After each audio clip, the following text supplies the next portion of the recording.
ఈనాడు తెలంగాణ రాష్ట్ర ప్రభుత్వం భూ సమస్యలకు శాశ్వత పరిష్కారం చూపించాలి.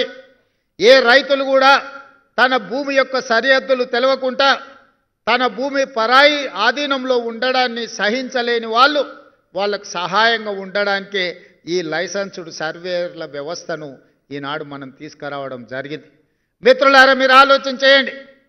తెలంగాణ ఉద్యమం సందర్భంగా నీళ్లు నిధులు నియామకాలని చెప్పి 10 సంవత్సరాలు అధికారంలోకి వచ్చిన వాళ్ళు ఈనాడు సమస్యలను పరిష్కరించకపోవడం ఇంకా చిక్కుముళ్ళుగా తయారని, నియామకాలు జరగలేదు. వాళ్ళ కుటుంబంలో జరిగిన నియామకాల గురించి నేను చెప్పవలసిన అవసరం లేదు. చైతన్యవంతమైన మీకు ప్రతి విషయము తెలుసు.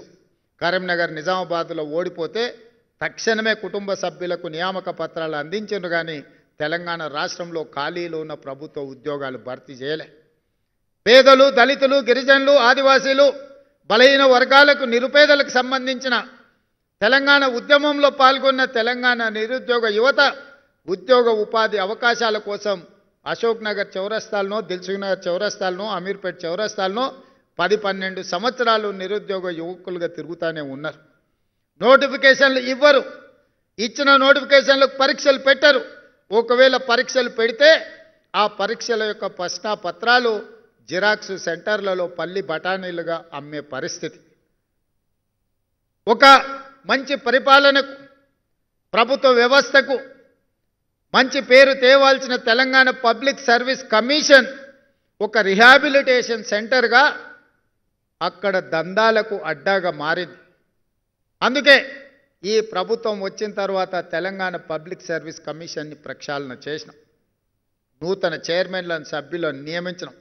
మొదటి సంవత్సరంలోనే 60,000 ప్రభుత్వ ఉద్యోగ నియామకాలు చేపట్టి లెక్కలు తప్పుతాయి, లెక్క పెట్టడానికి అవకాశం ఉండదు అని అనుకున్న వాళ్ళకు ఎల్బీ స్టేడియంలో ఎక్కడైతే మాకు ఉద్యోగ ప్రమాణ స్వీకారం చేసినామో ఉద్యోగ నియామక పత్రాలు అందించి 4 కోట్ల తెలంగాణ ప్రజల సాక్షిగా మొదటి సంవత్సరంలో 60,000 ఉద్యోగ నియామకాలు ఇచ్చినాం.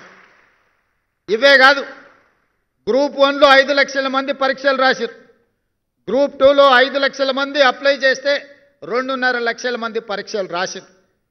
ఎన్నో కేసులు వేసి, ఎన్ని చిక్కుముళ్ళు వేసి నిరుద్యోగ యువకుల జీవితాలతో చెలగాట మాడుతుంటే అన్ని కేసులను సమయస్ఫూర్తితో న్యాయస్థానాలలో సుప్రీంకోర్టు వరకు కొట్లాడి ఈ మధ్యలోనే దసరా పండుగ కంటే ముందు 562 మంది గ్రూప్ 1 ఉద్యోగాలు ఉమ్మడి రాష్ట్రంలో కూడా అన్ని నియామకాలు జరగలేదు.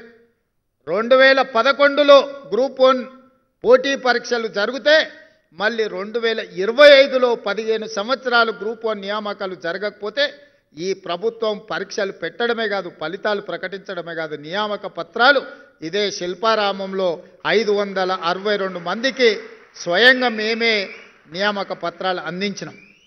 అదేవిధంగా నిన్ననే 783 మంది గ్రూప్ 2 ఉద్యోగాలు నిన్న నియామక పత్రాలు అందించడం జరిగింది. తొందరలోనే గ్రూప్ 3, గ్రూప్ 4 మొత్తం 11,000 ఉద్యోగ నియామకాలు తొందరలోనే వాళ్ళందరికీ నియామక పత్రాలు అందించబోతున్నాం. ఇవాళ లైసెన్స్డ్ సర్వేయర్లు దాదాపుగా 3,456 మందికి ఈరోజు మనం బాధ్యతలు అప్పచెప్పబోతున్నాం.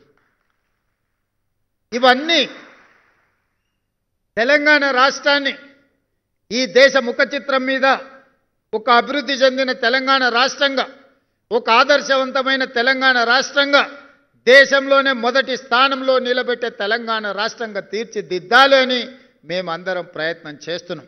అందుకే ఈనాడు తెలంగాణ యొక్క ప్రణాళికల్ని భవిష్యత్తు కోసం మనం రచించుకోవాలని తెలంగాణ రైజింగ్ 2047 అని ఒక విజన్ డాక్యుమెంట్ని తీసుకురాదలుచుకున్నాం. 2047 అని మీకు ఎందుకు అనుమానం రావచ్చు. 15th ఆగస్టు 1947లో స్వతంత్రం వస్తే 15th ఆగస్టు 2047కి 100 సంవత్సరాలు పూర్తి చేసుకోబోతున్న స్వతంత్రం వచ్చి, మరి 100 సంవత్సరాల స్వతంత్ర ఉత్సవాలను జరుపుకోబోతున్న తెలంగాణ రాష్ట్రం దేశానికే ఆదర్శంగా నిలబడి అభివృద్ధి చెందిన రాష్ట్రంగా రాణించాల్సిన అవసరం ఉందా లేదా మీరు ఒక్కసారి ఆలోచన చేయండి. అందుకే మిత్రులారా, ఈరోజు విజన్ డాక్యుమెంట్ను ప్రణాళిక చేస్తున్నాం. మీరందరూ మీ సలహాలు సూచనలు ఇవ్వండి. ఈ తెలంగాణ రాష్ట్ర ప్రభుత్వం ఏ చట్టం చేసినా ప్రజలను భాగస్వాములను చెయ్యాలని నిర్ణయించుకున్నాం. సమస్యలు తెలిసిన వాళ్ళను పరిష్కారం అడగడం ద్వారా వాళ్ళ సూచనలు తీసుకొని చట్టాలను చేసే ఆలోచన ఈనాడు మనం చేస్తున్నాం.